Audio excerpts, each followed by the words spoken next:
Hey everyone, today we have another video about AI and machine learning. And again, this whole series so far has been to give you guys some context before we dive into the code for running a neural net, or I should say building one from scratch. And I do have the code here, but we're actually going to be starting again with the playground at TensorFlow. And yeah, so just to recap, last video we focused on the quote unquote scorecard, which was the loss function, and it told us how much we actually messed up. But here's the big question. What do we actually change in order to get a better score now? So if you watched my previous videos, you kind of remember how I make this analogy that an AI model is like a giant radio, and to get the perfect frequency, we have to turn those knobs. So, outside of my analogy, in AI, in real life, these knobs are called weights and biases. So, today we're going to be looking at how these two things control the opinion map we saw in the lab in the previous video. And yeah, so we're gonna focus on these lines that are um, connecting these boxes. So I think I didn't touch on this in the last lab, but if you see here, I'm hovering over the lines and you can see that they have different weights.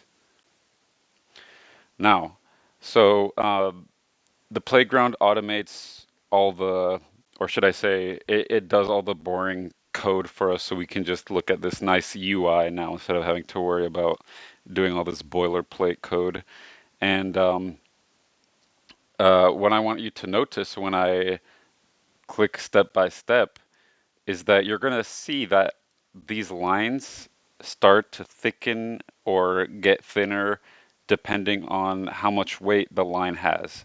So, for example, if there's a line connecting X1 to one of these boxes, if it's really thick, that means that the AI is basically saying that I really trust this this horizontal line, for example, or I think in here, yeah, it's a horizontal line. So the AI might be saying, I really trust this horizontal line position to find the blue dots, for example. And yeah, so when you see that when you see that some of the little boxes are going to shift a little to become a little more orange, or on the flip side, maybe they'll become a little more blue. And that's going to be the bias. It's the starting point. And even if the input is zero, the bias gives the model a little nudge one way or the other. So right now it's kind of centered at zero since I didn't actually start the demonstration, but you're going to see that both the weights or thickness of the lines change as well as the bias, which is if you look inside these little boxes, you'll see how they shift. So for starters, I'm hovering over the stuff in the hidden layer and you can see what it's paying attention for. It's you can kind of see the separation that it's predisposed to doing. And then in the initial features, you can see it's either horizontal or vertical. So let me put that back. I did not mean to break that. Okay, let's go. So as we're going, you can see that the line weights are changing, and I'm going to reiterate the importance of that. So as you can see, there's a very strong line. Let's see, this two strongest ones, in my opinion, seem to be this one right here, this top box connecting to the output here. Looks like it's 0.88. That's pretty darn strong. And what that's saying is that the AI really trusts that this line that you're seeing in the output does a very good job at separating the data. We're seeing Is this pretty strong? No, this is actually very weak. This is the opposite of strong. It's negative 0.88 for here. And it's saying that,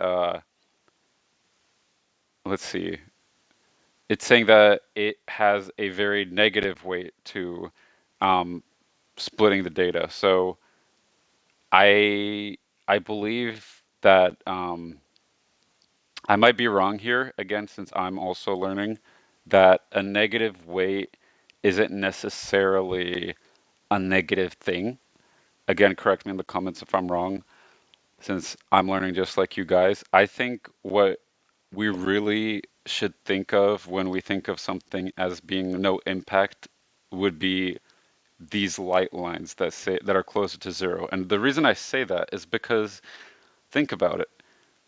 An AI model doesn't really um, ignore something that is negative because this bigger negative number is still quite a bit more of a distance away from zero compared to 0.12.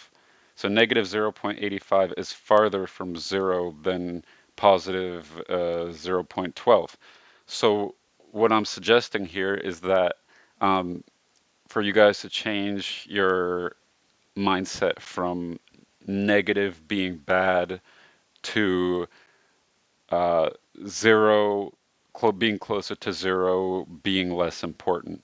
I don't know if that makes sense, but bottom line is if the weight is zero, it's going to have like pretty much no noise and the model's pretty much ignoring it. So that's just one little thing I wanted to point out.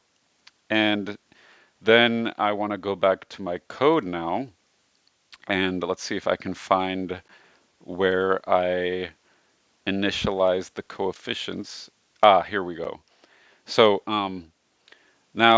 now that we're here, uh, I want to be able to finally show you guys what these coefficients are. So when we're doing things like calculating predictions, you might have been wondering what are the coefficients? And those are the weights. And if you remember me talking about this before, basically we randomly initialize our coefficients with random numbers in the tensor, and we're creating our weights. And you might be wondering, why would we do random numbers? And it's because the first time it's fine to be random, and then we're going to slowly adjust from there and keep adjusting until we're happy with what our result is. So when we do something like independence times coefficients, as you can see right here in the sigmoid, what we're saying is that we are literally scaling our data by how important we think it is. So the independents are going to be the data that that we want to predict, and the coefficients are the weights. So we want to give more weight to the predictions that we think matter most. So I know most of these numbers were small. Maybe in the lab you were thinking, oh, everything's below one or above negative one, so it's not a big difference. But in AI, something with the weight of zero point 0.8 is really important, but if its weight is 0.01, the model is basically ignoring it. So I know it's all between negative one and one in these examples I'm talking about, but just that little decimal point really affects the model a lot, whether it's 0.01 or zero point 0.1. So then I wanted to also go here. So if you guys might be wondering, why did I subtract 0.5? And the reason is because, first of all, torch.rand, I think by default initializes a random number between 0 and 1. And we don't want that because we know that we don't want the neutral position to be zero point 0.5 because the middle between 0 and 1 is zero point 0.5, but we don't want that. We want the truly neutral position to be 0. So if we subtract zero point 0.5, now 0 becomes the middle. And that's because we want our knobs to be in the quote unquote neutral position. So we don't want our radio, in my analogy, to be preset to a loud heavy metal station before we even know what we want to listen to.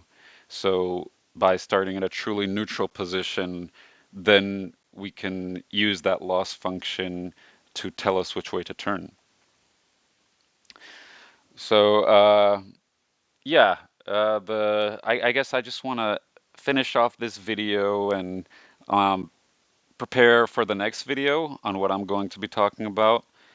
So we have our atoms, which are the tensors. We have our scorecard, which is the loss function, and we covered our knobs, which are the weights.